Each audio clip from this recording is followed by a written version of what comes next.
Näme üçindir sen hakda az yazılýa?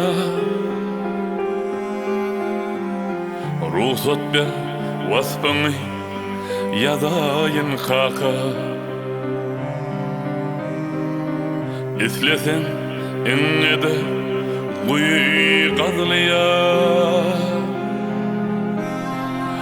Pursat ber bir guý gazaýyn kaka. Madam seni dağdan arka sayıp bor,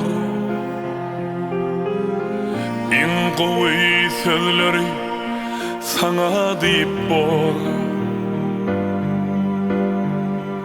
Diyayma erkege katı ayıp bor, tarifli sözleri eşitmek kaka.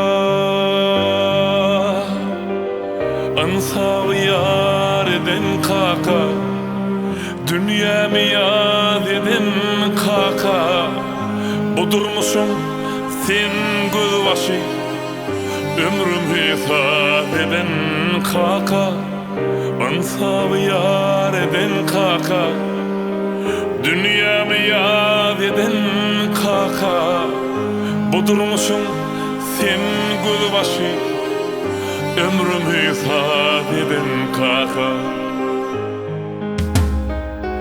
Hiç ornumu tutmaz senin başkalar.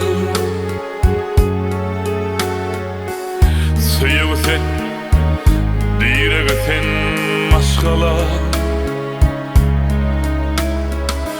Sığınmacak yan verme, dönme başkalar.